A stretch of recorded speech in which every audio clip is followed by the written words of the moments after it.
Vamos a ir a la segunda carta del apóstol Pablo a Timoteo, en el capítulo 1.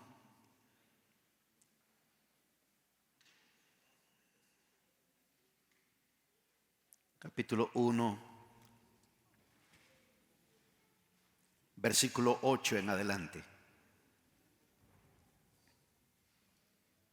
Dígale a la persona que esté a su lado: tú estás aquí por un propósito. Una vez más repítaselo: tú estás aquí por un propósito. Este mes en que estaremos celebrando la muerte y la resurrección de nuestro Señor Jesucristo, he sentido la dirección de este mes que sea enfocado a lo que es el Evangelio. Necesitamos saber lo que es el Evangelio. A nosotros nos conocen como evangélicos y necesitamos saber qué es el Evangelio, ya que vivimos en un tiempo donde se habla de cierto evangelio, pero hay un solo evangelio, el evangelio de nuestro Señor Jesucristo, y debemos de saber cómo es este evangelio, cómo funciona este evangelio, y comprender de que cada uno de nosotros tenemos un propósito en medio de ese evangelio. Ustedes sabrán que al comenzar a leer del versículo 8, el versículo 7, segunda de Timoteo, es un versículo muy conocido, donde dice, ¿verdad?, que el Señor no nos ha dado espíritu de cobardía, sino de poder, de amor y de dominio propio. Y luego en el versículo 8 el apóstol Pablo comienza a decir algo muy importante a Timoteo. Y quiero que ustedes presten atención a lo que vamos a leer en este momento, ya que vivimos en un tiempo, vivimos en una sociedad donde hay muchos retos, donde hay muchas situaciones que se están viviendo y donde muchas personas, sus mentes han sido arrastradas por diferentes ideologías, diferentes situaciones que se han dado. El apóstol dice: por tanto, no te avergüences del testimonio de nuestro Señor ni de mí.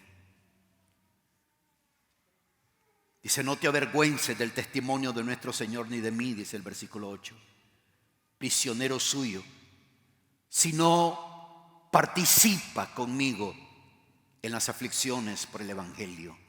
Participa conmigo en las aflicciones por el Evangelio, según el poder de Dios, quien nos ha salvado y nos ha llamado con un llamamiento santo, no según nuestras obras, sino según su propósito. Según su propósito. Nuevamente, dile a alguien a tu alrededor: tú estás aquí por un propósito. Dice: según su propósito y según la gracia que nos fue dada en Cristo Jesús desde la eternidad, y que ahora ha sido manifestada por la aparición de nuestro Salvador Cristo Jesús, quien abolió la muerte y sacó a la luz la vida y la inmortalidad por medio del Evangelio, por el cual yo fui constituido, dice el apóstol Pablo, predicador, apóstol y maestro. Por lo cual también sufro estas cosas, pero no me avergüenzo, porque yo sé en quién he creído y estoy convencido de que es poderoso para guardar mi depósito hasta aquel día. Yo quiero que sepan algo, iglesia: cada uno de los que están aquí, Dios les ha dado un depósito. Dios te ha dado algo y algunos de ustedes han dejado de cuidarlo. El apóstol dice: estoy convencido de que es poderoso para guardar mi depósito hasta aquel día. Y le dice en el versículo 13: retén la norma de las sanas palabras que has oído de mí en la fe y el amor en Cristo Jesús. Guarda mediante el Espíritu Santo que habita en nosotros el tesoro que se te ha sido encomendado. Ya sabes esto, que todos los que están en Asia me han vuelto la espalda, entre los cuales está Figelo y Hermógenes. Conceda el Señor misericordia a la casa de Onesíforo, porque muchas veces me dio refrigerio y no se avergonzó de mis cadenas. Antes bien, cuando estuvo en Roma, me buscó con afán y me halló. Que el Señor le conceda hallar misericordia del Señor en aquel día. Además, los servicios que presto en Éfeso, tú lo sabes mejor. Y el apóstol estaba escribiendo a Timoteo desde la cárcel. El apóstol Pablo, que fue la razón por la cual nosotros tenemos, él escribió prácticamente más de la mitad del Nuevo Testamento. Sus cartas, lo que él logró, lo que él alcanzó. Yo no sé si ustedes se dieron cuenta cuando estábamos tomando la Santa Cena. En 1 Corintios 11:26 dice: porque cada vez que coméis de este pan y bebéis esta copa, dice, la muerte del Señor proclamáis hasta que Él venga. La palabra ahí para proclamación es la palabra catangelo, que significa anunciar ampliamente. Anunciar ampliamente. El apóstol escribe a Timoteo y le habla de un propósito. Muchas personas viven un evangelio aburrido y sin inspiración. Van a la deriva, a la vida sin ningún propósito. Y de pronto encuentran ideas y conceptos completamente equivocados. Yo estoy preparando un seminario que quiero dar un día sábado para el que quiera venir. No es un seminario de liderazgo. Voy a hablar sobre las ideologías que se están moviendo. Voy a dar datos, voy a dar información, voy a mostrar pruebas, voy a proyectar pruebas y les voy a demostrar por qué creo lo que creo. Para que la gente entienda. Guarden a sus niños de que vean Nickelodeon. Guarden a sus niños de los programas de muñequitos de Disney, donde hay una agenda, ya no es oculta, es clara, para poder hacer avanzar ciertas agendas, mientras nosotros los cristianos con el evangelio nos quedamos callados. Nos quedamos callados. El apóstol Pablo le hace una invitación, y ahí le hago la invitación a ustedes también. No es una invitación a una fiesta, no es una invitación a vacaciones, no es una invitación a pasar un buen tiempo, es una invitación a sufrir por causa del evangelio. El apóstol, cuando habla a Timoteo, le dice: por tanto, no te avergüences del testimonio de nuestro Señor, porque vivimos en un tiempo que se está predicando un evangelio que no es el evangelio de Cristo Jesús. Es un evangelio de entretenimiento, es un evangelio de hacer sentir bien a la gente, es un evangelio de aceptación, de inclusividad. Ese no es el evangelio.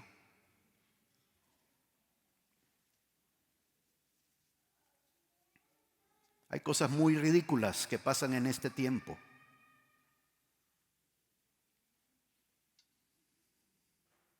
Necesitamos predicar el evangelio. No sé si me comprenden, iglesia, pero hay una necesidad urgente de predicar el evangelio. El apóstol, cuando le dice eso a Timoteo, le dice: no te avergüences del testimonio de nuestro Señor, ni de mí prisionero suyo, sino participa conmigo en las aflicciones por el evangelio, según el poder de Dios. Porque si verdaderamente tú quieres predicar el evangelio, Tu mensaje no va a ser muy popular en este tiempo. No va a ser muy popular. Tú naciste con un propósito. Y es muy importante que descubras ese propósito. Tal vez te preguntarás, bueno, ¿cuál es mi propósito? ¿Para qué estoy aquí? Y para uno poder comprender esto de una forma más clara, de una forma más correcta, vamos a ver la experiencia del apóstol Pablo. Yo no sé cuántos de ustedes han leído el testimonio del apóstol Pablo en el libro de los Hechos. Él está dando testimonio de su vida y de su conversión delante de un rey llamado Agripa. No Gripa, sino Agripa. Y él habla de una manera poderosa. Y miremos cómo el apóstol Pablo redacta las diferentes etapas de su vida. Vayan conmigo al libro de los Hechos, Hechos capítulo 26. Y vamos a leer de los versículos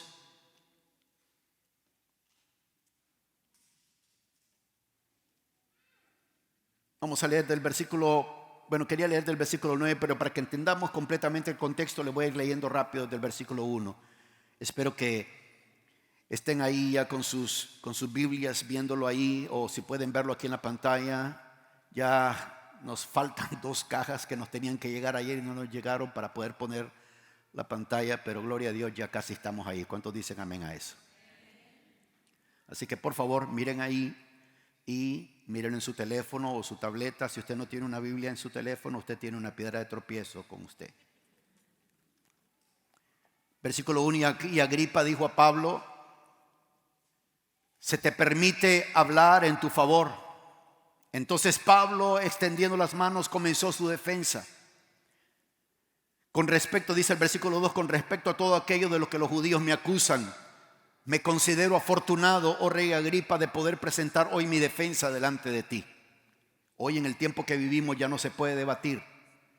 Si tú tienes una idea, un concepto equivocado, ya te acaban. En ese tiempo todavía se podía debatir. Dice, de poder presentar hoy mi defensa delante de ti, sobre todo porque eres experto en todas las costumbres y controversias entre los judíos, por lo cual te ruego que me escuches con paciencia. Es así como se dialoga. Espero que me escuches con paciencia. Pues bien, todos los judíos conocen mi vida desde mi juventud, que desde el principio transcurrió entre los de mi pueblo y en Jerusalén, puesto que ellos han sabido de mí desde hace mucho tiempo, si están dispuestos a testificar que viví como fariseo de acuerdo con la secta más estricta de nuestra religión, y ahora soy sometido a juicio por la esperanza de la promesa hecha por Dios a nuestros padres, que nuestras 12 tribus esperan alcanzar al servir fielmente a Dios noche y día, y por esta esperanza, oh rey, soy acusado por los judíos. ¿Por qué se considera increíble entre vosotros que Dios resucite a los muertos? Porque esa era una de las discusiones que tenían. La gente decía, los que lo estaban acusando a Pablo decían: Pablo está enseñando una doctrina equivocada. Él dice que los muertos van a resucitar en aquel día. Imagínense, los muertos van a resucitar aquel día. Eso era controversia. Y hoy alguien no puede contestar a la pregunta: ¿qué es una mujer? Una persona que supuestamente es cristiana, temerosa de Dios, no puede contestar a la pregunta: no puedo porque yo no sé nada de biología. Nonsense. Yo ciertamente, dice, había creído que debía, dice el versículo 9, hacer muchos males en contra del nombre de Jesús de Nazaret. Mire este es el testimonio del apóstol. Y eso es lo primero que quiero que veas en cuanto al tema. Tú estás aquí con un propósito. Por eso así se llama la predicación de este día. Tú estás aquí con un propósito. Y vamos a ver que de los versículos 9 al versículo 11, el apóstol Pablo tenía una idea, tenía un camino o una opinión equivocada, aunque él creía que estaba en lo correcto. Dice desde el versículo 9: yo ciertamente había creído que debía hacer muchos males en contra del nombre de Jesús de Nazaret. Y esto es precisamente lo que hice en Jerusalén. No solo encerré en cárceles a muchos de los santos con la autoridad recibida de los principales sacerdotes, sino que también cuando eran condenados a muerte, yo daba mi voto contra ellos. Y castigándolos con frecuencia en todas las sinagogas, procuraba obligarlos a blasfemar. Y enfurecido en gran manera contra ellos, seguía persiguiéndolos aún hasta en las ciudades extranjeras. Ese era el apóstol Pablo antes de su conversión.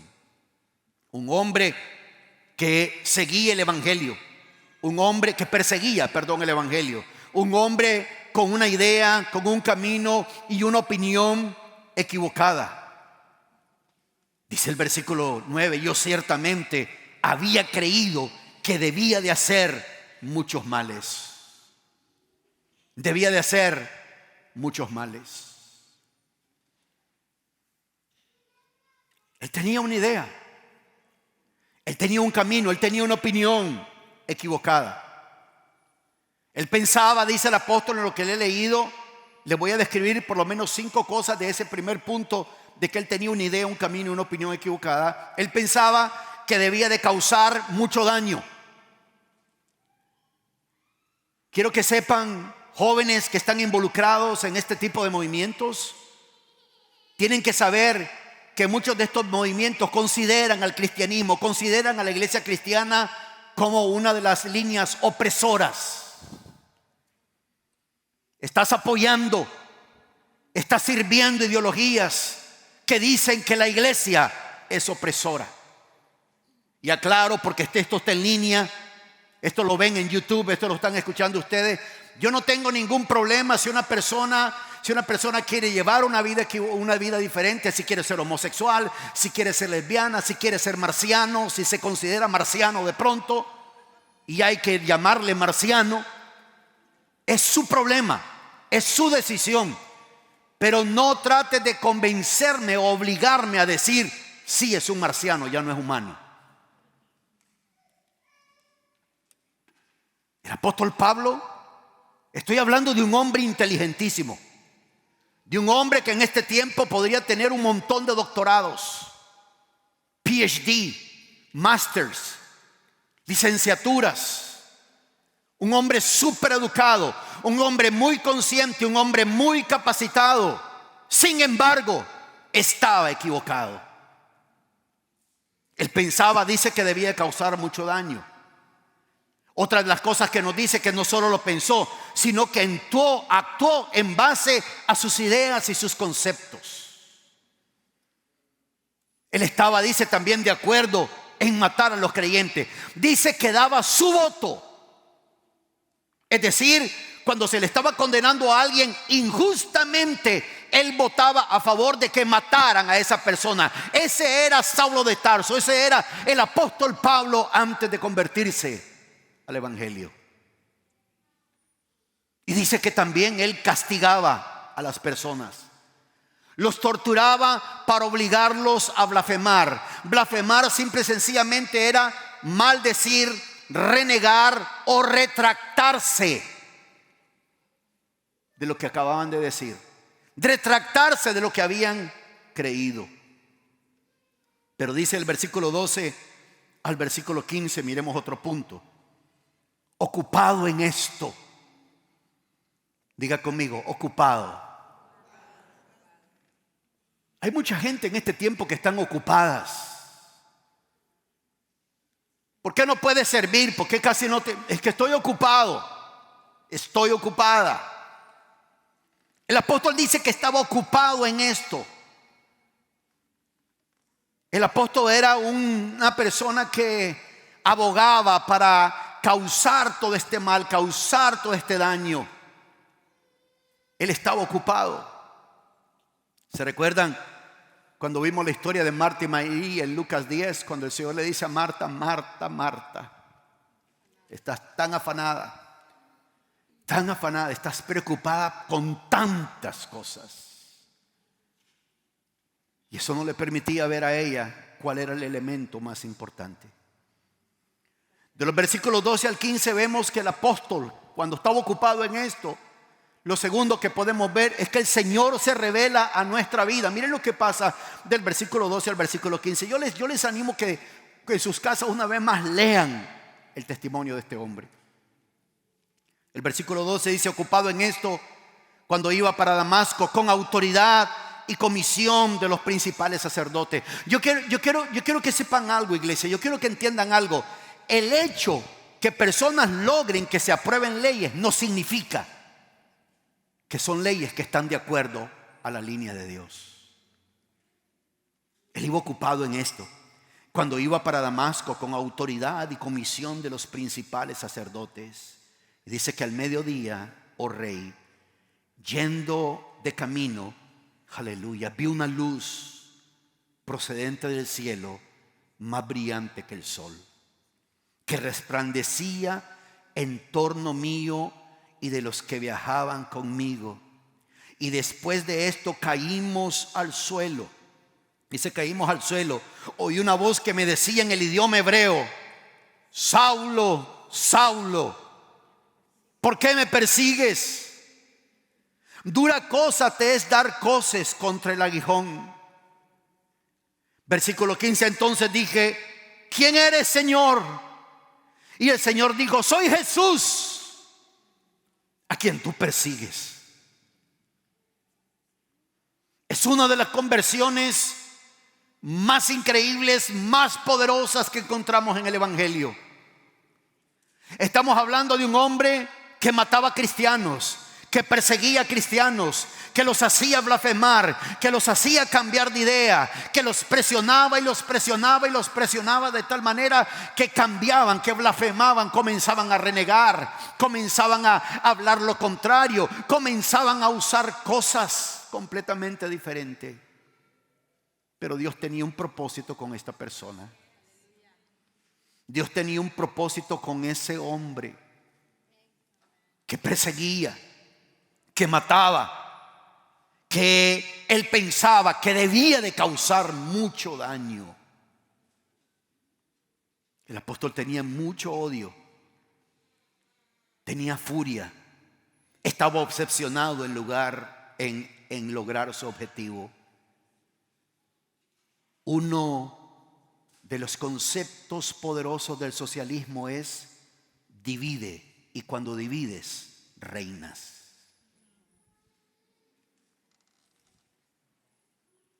El Señor se revela a nuestra vida. Una revelación personal con un propósito específico. La luz resplandecía alrededor de todos. Todos cayeron al suelo. Pablo oyó la voz en hebreo. Solo él entendió lo que se le decía. ¿Saben por qué sucede esto? Porque el llamado es personal. Es personal. No es: bueno, lo hago si mi esposo lo hace, lo hago si mi esposa lo hace, lo hago si está mi familia, lo hago si está lo hago si está lo otro, lo hago si están mis amigos. El llamado es personal. Y la acción y cumplimiento de la gran comisión es personal.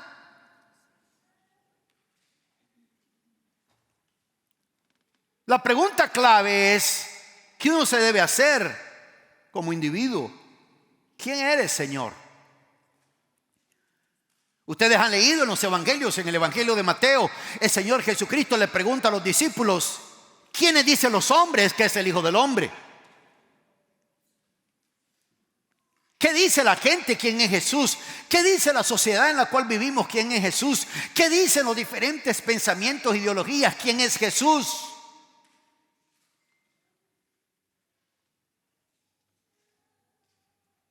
Prácticamente, cuando el Señor se revela al apóstol Pablo a Saulo en ese momento, el Señor Jesucristo le hace una pregunta: ¿por qué me persigues? ¿Por qué me persigues? ¿Te imaginas? Ahora ustedes comprenden por qué el apóstol Pablo, cuando se describe a sí mismo, dice que el Señor se me reveló, dice a mí, como un abortivo como alguien nacido fuera de tiempo. Y el apóstol dice, yo soy de los pecadores, yo soy el primero. El apóstol dice, yo estoy, si hay una línea de pecador, dice, yo soy el primero. Si hay una clasificación para ver quién es el pecador más grande, dice él, yo soy el primero. Él se miraba de esa manera. Y el Señor se le revela al apóstol. El Señor llega a la vida de él pero aquí la cuestión clave es cuando el Señor está hablando a tu vida, es ¿quién eres, Señor? ¿Quién eres, Señor? ¿Quién es Jesús para ti? Si el Señor te preguntara ¿quién dicen los hombres que es el Hijo del Hombre? ¿Qué dirías? ¿Qué dirías tú que es Jesús para ti? Tal vez de pronto hasta creías, bueno, Jesús es el Hijo de Dios, Jesús es Dios en carne, vino a habitar entre nosotros. Pero de pronto comienzan a haber presiones en tu vida, ideas, conceptos, ideología. Y ahora simple y sencillamente Jesús es una persona moral que ama a todos y recibe a todos. Sí, Jesús recibía a todos, Jesús recibe a todos. A la mujer pecadora la recibió, no la condenó, pero le dio una instrucción: vete y no peques más. En otras palabras, te perdono, pero deja de vivir la vida como la has estado viviendo. El Señor se revela en nuestra vida porque el llamado es personal.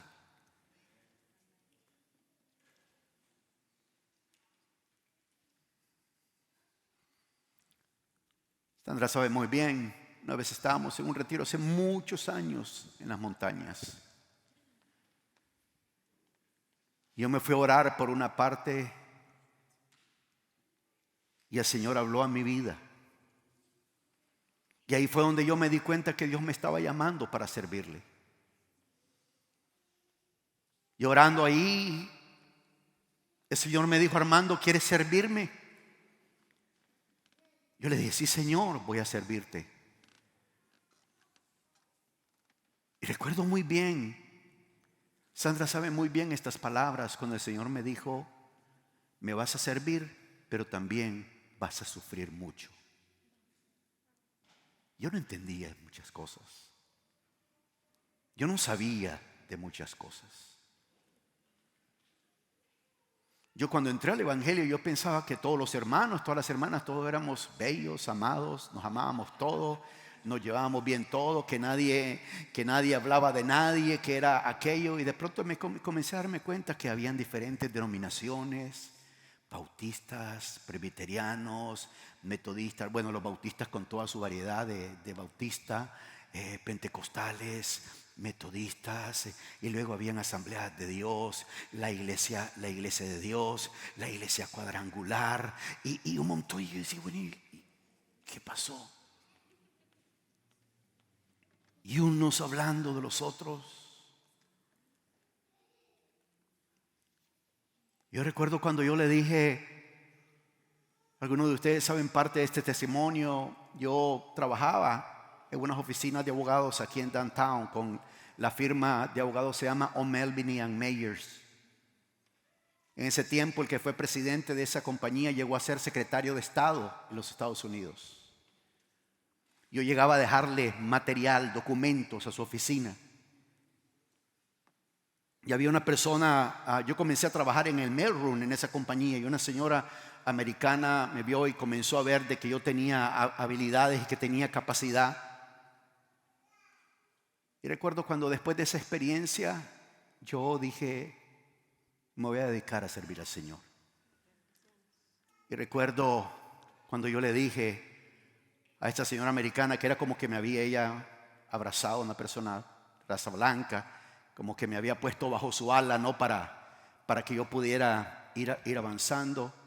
Recuerdo cuando le dije: voy a renunciar. Y me dijo: ¿por qué? Le digo: tengo otras cosas que hacer. Y me dice: ¿quieres que hable con Human Resources para que puedan ponerte en otra posición, no te sientas esto y lo otro? Y le dije: no, no es eso. Y me dijo: ¿y a qué te vas a dedicar? ¿Qué vas a hacer? Le digo: voy a ser pastor. Me dijo, pastor. Le dije, sí. ¿Y cuánto te van a pagar? Nada, ahorita no tengo nada. Y me dijo, estas fueron sus palabras: Are you stupid? Me dijo, yo pensaba que eres inteligente. Y me dijo, ¿vas a tener seguro médico? No. Me dijo, ¿cómo le vas a hacer? Y recuerdo cuando salí de su oficina, ella estaba muy molesta y me dijo, yo te he apreciado mucho, pero eres un idiota, vete. Yo recuerdo que yo llegué a la casa ese día, al apartamento, y le dije a Sandra, siento que Dios me está llamando a servirle. No sé cómo le voy a hacer, no sé cómo voy a hacerle para todo esto, no sé. Y Sandra ese día había estado orando y el Señor le había dicho a ella, cuando tu esposo venga y te dice que se va a dedicar tiempo completo al evangelio, apóyalo.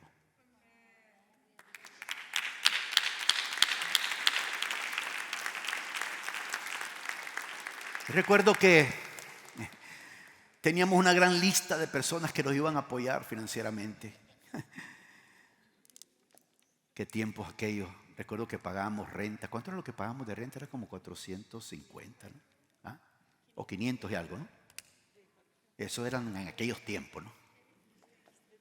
Y recuerdo que nunca llegamos a esa cantidad. Siempre eran $200, $300 al mes. Pero nunca nos faltó comida, nunca nos faltó alimento. Siempre Dios proveía y proveía y proveía y proveía. Y estuvimos así por varios años, porque esa era como la escuela de creer que Dios es proveedor. Hay gente que no entiende cuando uno lo dice siempre y dice que claro, con el pastor tiene su empleo, con el pastor sí, mírenlo ahí con sus trajes y todo eso, su carro y todo eso, pero no saben que uno pasó por escuela. No saben lo que es que tus hijos te pidan comida y tú decirles, más al ratito te la vamos a dar. En ese tiempo recuerdo que mi suegro no sabe, pero íbamos a la casa de mi suegro y le decíamos a Sandra, decíamos, vamos de tu papá a visitarlo. ¿Saben para qué? Teníamos hambre, no habíamos comido. Y me encantaba cuando llegamos a la casa y siempre mi suegro, siempre bien yo después me convertí en su yerno preferido. Y recuerdo que él me decía, ¿quieren comer algo? ¿Qué comieron? Y nosotros, no, pues está bien cuando la chinita nos hacía ahí comida, esos gallo pintos y esas cosas. Sí sabemos lo que es no tener para comer. Sí sabemos lo que es no tener dinero para pagar la renta. Sí sabemos lo que es irte a una tienda de segunda y decirle a tus hijos, mira, aquí están tus zapatitos, mira, aquí están tu esto, aquí está lo otro. Y ellos muy contentos, pero no sabían de dónde lo habíamos agarrado. Pero nunca renegamos del evangelio. Nunca dijimos, esta fue una decisión equivocada. Porque sabíamos que Dios se le revela a uno personalmente. Y cuando Dios se te revela, si uno se resiste, si uno está luchando contra Dios, ¿saben cuando dice dura cosa es darte? Cuando le dice, ¿por qué me persigues? Dura cosa te es dar coces contra el aguijón. Coces es como una patada y todo eso, pero en realidad lo que está significando es como que una persona, hay algo con lo cual la persona se está lastimando el pie y sigue dándole y sigue dándole y sigue dándole. Y el Señor le dice a Saulo, Saulo, ¿por qué me persigues? ¿No ves que eres tú el que te estás lastimando? ¿No ves que eres tú el que estás estorbando mi propósito para contigo? En el versículo 16 el Señor le dice a Saulo, pero levántate y ponte en pie, porque te he aparecido con el fin de designarte como ministro y testigo, no solo de las cosas que has visto, sino también de aquellas en que me apareceré a ti, liberándote del pueblo judío y de los gentiles, de los cuales yo te envío. Ese versículo 16 habla de dos cosas muy importantes, y ese es el tercer punto. Entendamos el significado de la palabra propósito y designar. Propósito tiene que ver con la intención o voluntad de hacer algo. Propósito tiene que ver con objetivo, fin o aspiración que se desea lograr. Propósito es una idea u objetivo, un enfoque que se mantiene en la mente como la meta hacia la cual se dirigen los esfuerzos. Es una intención definitiva, el objeto, la razón por la cual existe o algo está hecho. Tú y yo tenemos un propósito. Somos creados, dice el apóstol Pablo cuando les habló en el libro de Efesios. Dice que fuimos creados para gloria y alabanza de su nombre. Y cuando dice gloria y alabanza de su nombre, no se refiere única y necesariamente a cantarle. Cuando dice que obra y alabanza de su nombre, hay obras, hay cosas que Dios preparó de antemano, desde antes de la fundación del mundo, para que tú y yo anduviésemos en ellas. Tal vez tú no conoces lo que Dios tiene para adelante para ti, pero Él ya lo hizo. Él ya lo tiene preparado antes que nacieras, antes que existieras, aún antes de que tú creyeras en Él. Él ya tenía un propósito para ti. Hay hombres aquí presentes, hay mujeres aquí presentes, hay jóvenes aquí presentes que se siguen resistiendo a lo que Dios quiere hacer para sus vidas. Y el Señor les está preguntando: ¿por qué me persigues? ¿Por qué te resistes? ¿Por qué no quieres entrar en ese propósito? El Señor le dijo a Pablo: te he designado. Designar tiene que ver con destinar algo a alguien para un fin. El apóstol dijo: yo fui llamado como apóstol, como ministro, dice, como apóstol y como maestro del evangelio. Destinar tiene que ver con representar algo con una palabra, un símbolo. La Biblia de las Américas dice designarte como ministro. La Reina Valera de 60 dice ponerte por ministro. La Reina Valera actualizada dice constituirte en ministro. La Nueva Versión Internacional dice designarte siervo y testigo. La traducción en lenguaje actual dice para nombrarte como uno de mis servidores.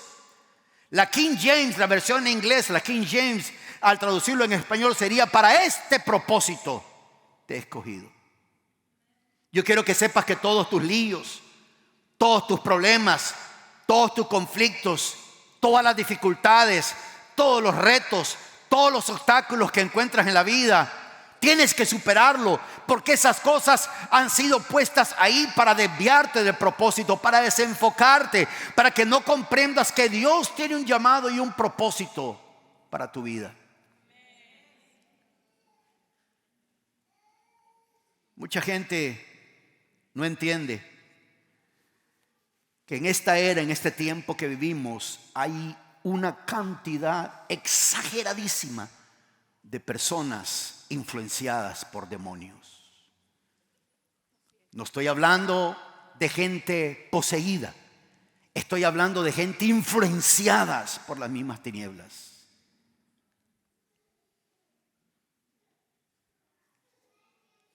El diablo sabe que su tiempo está cerca, que su tiempo es corto, y por eso trata de acelerar las cosas. Pero mientras la iglesia esté presente en esta tierra, mientras no haya sido el rapto, no podrá lograrlo. Dios te ha llamado con un propósito. Estoy seguro que el propósito de Dios para tu vida va más allá de simple y sencillamente oír un mensaje o de asistir un domingo a la iglesia. Dios tiene un propósito para contigo. Si ustedes se dan cuenta, en el versículo 17, el apóstol Pablo describe el trabajo y la razón. El Señor le describe al apóstol Pablo la razón por la cual uno debe de predicar el evangelio, uno debe de hablar el evangelio. Miren lo que dice el versículo 17: para que abras sus ojos a fin de que se vuelvan de la oscuridad a la luz y del dominio de Satanás a Dios, para que reciban por la fe en mí el perdón de pecados y herencia entre los que han sido santificados. Aquí, en solamente ese versículo 17, están estipulados 5 propósitos del Evangelio. El primero es para que abran sus ojos. La gente tiene sus ojos abiertos, pero aquí el Señor le está hablando a Saulo, a Pablo, de una condición espiritual. Hay personas que tienen sus ojos cerrados espiritualmente y no pueden ver la realidad y la verdad de las cosas. El Señor le dice a Saulo: te he designado con este propósito. Quiero que vayas y prediques mi evangelio. Es el mismo apóstol Pablo, dice que si alguien predicase un evangelio diferente al que os hemos enseñado, dice, sea anatema, en otras cosas, sea maldito. Dice, no importa que sea un ángel, no importa que venga alguien muy conocido y con muchas cosas a predicar un evangelio diferente, dice, sea anatema. Porque cuando uno está predicando el evangelio, uno le está abriendo los ojos a la gente, los ojos espirituales. Otro elemento muy importante que habla en ese versículo en ese versículo 17, miren ustedes, dice, para que se vuelvan de la oscuridad a la luz. Está hablando de una oscuridad espiritual. Está hablando de una condición espiritual, y es ahí donde uno tiene que comprender. No importa cuán moral sea esta persona, no importa cuán buena sea esta persona, no importa qué concepto tenga esta persona, esa persona está en oscuridad. Esa persona está viviendo en tinieblas. Si es que creemos el evangelio de Jesucristo. Pero si no creemos el evangelio de Jesucristo, entonces predicamos otra cosa.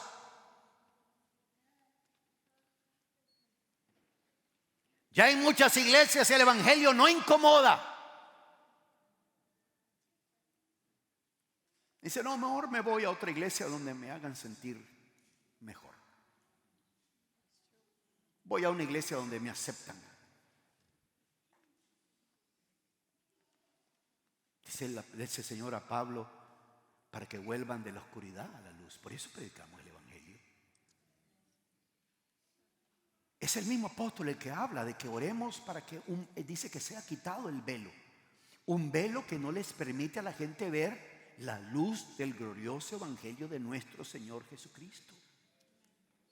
¿Por qué crees tú que a veces por qué crees tú que la gente puede aceptarte invitación para ir a muchos lugares, pero cuando le mencionas iglesia, es como que algo les pasa, como que algo les sucede, como que de pronto, o de pronto te pueden decir que sí, y al momento de que les vas a recoger, no, pues que llegó que llegó el otro, que le pasó esto, que le pasó lo otro, que tuvieron esta dificultad, que tuvieron esta situación y esto y lo otro, y uno lo pone, bueno, pues es que tuvieron esta situación, y uno no lo ve, uno no ve que las tinieblas están actuando.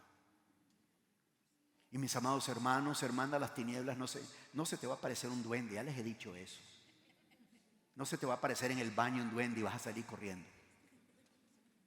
No, las tinieblas actúan de otra manera. Tienen influencia en las mentes de las personas. El Señor le dijo a Pablo, quiero que vayas, te he designado para que abras sus ojos. Te he designado para que ayudes a la gente que se vuelvan de la oscuridad a la luz. Pero habla algo poderoso y del dominio de Satanás a Dios. Dice ese versículo 17. Proyecta el versículo 17 en las pantallas, en los televisores, por favor. Dice, miren claramente, dice, para que abra sus ojos, número 1. Para que se vuelvan de la oscuridad a la luz, número 2. Número 3, y del dominio de Satanás a Dios. La persona que no camina en el evangelio está bajo el dominio de Satanás.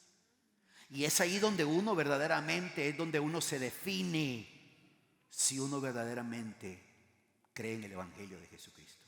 Uno dice, no, ¿cómo vas a creer? yo tengo un amigo, yo tengo una amiga, son buenas personas, son esto y lo otro. ¿Cómo voy a creer yo que ellos están bajo el dominio de Satanás? Están bajo el dominio de Satanás. En este mundo solo hay dos reinos funcionando: el reino de la luz y el reino de las tinieblas. Esos son los dos reinos que trabajan. Uno puede vivir en países, uno puede vivir en diferentes gobiernos y todo eso, pero en este mundo solo hay dos reinos: el reino espiritual de Dios y el reino de las tinieblas, que está activo constantemente en este mundo, para que salgan, dice, del dominio de Satanás. Domain, el dominio, se refiere a una atmósfera que reina sobre las naciones de la tierra, una atmósfera que reina sobre las personas. Esa atmósfera está influenciando en cambiar mentalidades, está influenciando en cambiar razonamientos, está influenciando en ver las cosas desde una perspectiva humana y no desde una perspectiva del reino, para que salgan, dice, del dominio de Satanás. Es más, la Biblia dice que cuando tú y yo creímos en el Evangelio, fuimos transportados del reino de las tinieblas al reino de la luz, al reino del Hijo amado.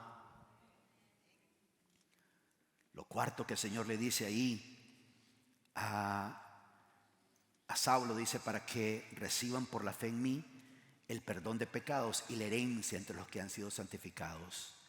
Entonces el apóstol le está diciendo: ve, predica el Evangelio. Cuando prediques el Evangelio vas a abrir sus ojos. Cuando prediques el Evangelio vas a hacer que se vuelvan de la oscuridad a la luz. Cuando prediques el Evangelio vas a hacer que salgan del dominio de Satanás. Cuando prediques el Evangelio vas a hacer que vengan a Dios. Cuando prediques el Evangelio, por la fe, ellos van a recibir perdón de pecados. Perdón de pecados. Yo quiero que sepan, iglesia, que cuando Jesús estaba muriendo en la cruz, murió por todo el mundo. Murió por todo el mundo. Él murió por todo el mundo. Claramente dice la Biblia que murió por todo el mundo. Pero eso no significa que todo el mundo está perdonado. Él murió y ahora Él da la oportunidad a toda persona, a todo hombre, a todo joven, a toda persona de que reciba el perdón de pecados, que reconozca a Jesús como el sacrificio en la cruz del Calvario, que puede perdonar pecados, y la persona tendrá herencia entre los santificados. Y dice el versículo 18, versículo 19, dice: por consiguiente, oh rey Agripa, no fui desobediente a la visión celestial. No fui desobediente. En otras palabras, lo número 4 de todos los, número 5 de los puntos principales es: se han tomado la nota. El primer punto es: él tenía una idea, camino, opinión equivocada. El segundo punto: el Señor se revela en nuestra vida. El tercer punto: entendamos el significado de la palabra propósito y designar. El cuarto punto que estoy hablando es los 5 propósitos en el Evangelio. Y lo número 5 es obediencia a la visión celestial. Dice: por consiguiente, oh rey Agripa, no fui desobediente a la visión celestial, sino que anunciaba primeramente a los que estaban en Damasco y también en Jerusalén, y después por toda la región de Judea, y aún a los gentiles, que debían arrepentirse y volverse a Dios, haciendo obras dignas de arrepentimiento. El Evangelio cambió la perspectiva de vida completamente. Sus valores, sus ideas, sus caminos fueron cambiados completamente. Hoy más que nunca tenemos nosotros que entender el concepto correcto de lo que es el Evangelio. Yo no sé cuántos hombres, mujeres y jóvenes aquí quieren ser obedientes a la visión celestial, obedientes a creer que Dios te ha llamado y que tú estás aquí por un propósito. Yo te insto en el nombre del Señor Jesucristo que cambies tu postura, que cambies tu actitud, Deja las ofensas, deja la pereza, deja la falta de compromiso, deja los argumentos equivocados. Padres y madres de familia, hoy más que nunca hay que luchar por los valores. Hay que luchar por los valores, hay que entender, hay que tener discernimiento. Hay que tener discernimiento. Obediencia a la visión celestial. Los valores del apóstol fueron cambiados y comenzó a agarrar los valores del reino. Uno tiene que tener esos valores, uno tiene que tener esas ideas, uno tiene que tener esos caminos. El orden de prioridad en su vida fue transformado. En otras palabras, él fue redireccionado. Redireccionado. ¿Qué es lo que se necesita en este tiempo? Y si ustedes pueden ver del versículo 21 al versículo 23, dice: por esta causa algunos judíos me prendieron en el templo y trataron de matarme. Así que, habiendo recibido ayuda de Dios, continúo hasta este día testificando tanto a pequeños como a grandes, no declarando más que lo que los profetas y Moisés dijeron que sucedería, que el Cristo había de padecer y que por motivo de su resurrección de entre los muertos, él debía ser el primero en proclamar luz tanto para el pueblo judío como para los gentiles, que somos nosotros. Hubo una proclamación en este tiempo que vamos a celebrar la muerte y la resurrección de Jesucristo. Dice: la muerte del Señor proclamamos. Proclamar, recuerda, significa anunciar ampliamente. Yo quiero que sepas, hombre, mujer, Dios quiere usarte. Dios tiene un propósito para tu vida. Estoy seguro que el propósito de Dios va más allá de estar sentado un día domingo escuchando un sermón en la iglesia. Estoy seguro que va más allá de eso. Hay algo en tu vida que Dios quiere usar. Hay algo en tu vida que hay algo en tu mente, en tu corazón, que es importante para Dios, porque cuando Dios te creó ya había preparado un camino para ti. Y es muy importante andar en ese camino. Es muy importante esforzarse en conocer las obras que Dios preparó de antemano. Te animo, te insto de que seas una persona activa en el Evangelio. Te invito a que sufras conmigo por el Evangelio. A que sufras por el Evangelio.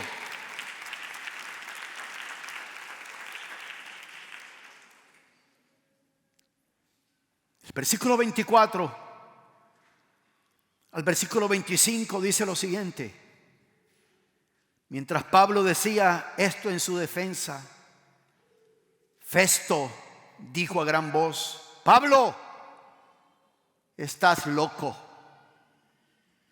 Tu mucho saber te está haciendo perder la cabeza.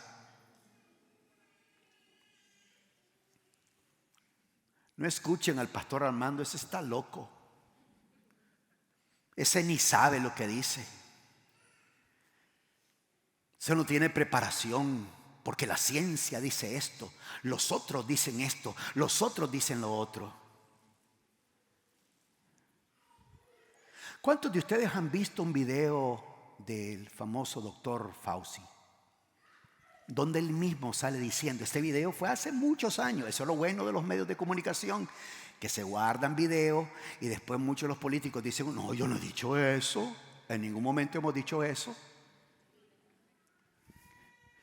El presidente Joe Biden, cuando estaba en su campaña política, a una persona de raza negra le dijo: si tú tienes duda entre votar entre Trump y mi persona y no votas por mí, tú no eres negro. Está ahí, él lo dijo. Una manera de manipular. Fauci sale diciendo en este video, ya ven ustedes que la vacuna del flu es cada año. Bueno, mucha gente, yo nunca me he puesto eso, pero cada año. Y en los hospitales es requerido, es mandatorio. Imagino por cuestión de salud y evitar que se propague más y la gente esté ahí. Pero Fauci le sale diciendo a él. Entonces le dice: si una persona que le dio el flu ¿es requerido que se vacuna? Y él dice no. Y él dice ahí claramente, porque la mejor vacuna es que la persona haya sido infectada y su mismo cuerpo desarrolla eso. Ahí está. Está en video. Obviamente no te lo van a poner en el canal 34 ni el 52. No lo vas a ver ahí. Pero ahí está eso presente. En otras palabras, la ciencia dice que lo más efectivo es la propia producción de tu cuerpo. Siga la ciencia. Al apóstol le dijeron, estás loco. Estás bien loco. Más Pablo dijo, le dijeron, estás loco. Las muchas letras te están volviendo loco.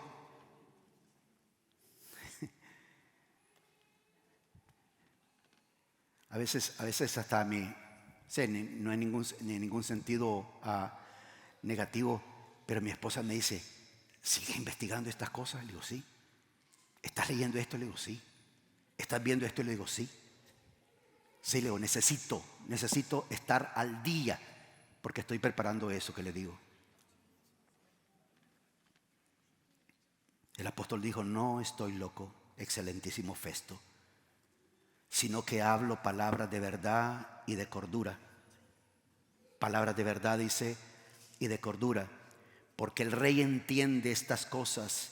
Y también le hablo con confianza porque estoy persuadido de que él no ignora nada de esto, pues esto no se ha hecho en secreto. Rey Agripa, ¿crees en los profetas? Y el apóstol le dice, yo sé que crees. Y Agripa respondió a Pablo, en poco tiempo me persuadirás a que me haga cristiano. Y Pablo dijo, quisiera Dios, ya fuera en poco tiempo o en mucho, no solo tú, sino también todos los que hoy me oyen llegarán a ser tal como yo soy, a excepción de estas cadenas, dice el apóstol Pablo, porque él estaba como prisionero. Que todos sean como yo soy, dice, a excepción de estas cadenas.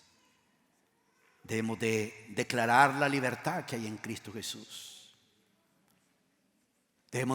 Si tú eres un hombre, una mujer, que eres un evangelista, muchos de ustedes tienen una pasión para compartir el evangelio. Pero aquí hay muchos diamantes que todavía están en carbón. En carbón. Ustedes saben que un diamante simple y sencillamente es un carbón procesado. Entonces, la próxima vez que estén haciendo carne asada y miren ahí el montón de carbón, ahí está. Uy, estamos quemando diamantes aquí.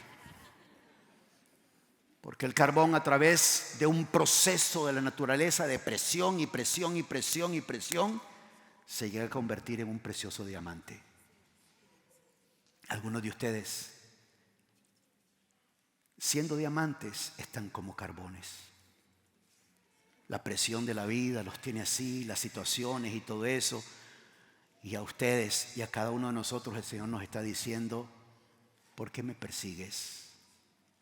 ¿Por qué has cambiado? ¿Por qué actúas diferente? ¿Por qué ya no eres como antes? ¿Por qué no me sirves como antes? ¿Por qué no te rindes a mí como antes? ¿Por qué no me alabas y me sirves como antes? ¿Por qué no te comprometes como antes? ¿Por qué no eres partícipe del evangelio como antes? Y aunque puedas tener muchas razones de creer por qué haces eso, el apóstol dijo, yo pensaba que lo que yo hacía era lo correcto, hasta que Dios le habla a uno. Y yo le pido a Dios que en este mes que vamos a hablar sobre el evangelio, que verdaderamente en coinonía se dé lo que nosotros somos. Esos diamantes en las manos del Señor. Esas piedras preciosas en las manos del Señor. Esas personas que podemos lograr grandes cosas en las manos del Señor.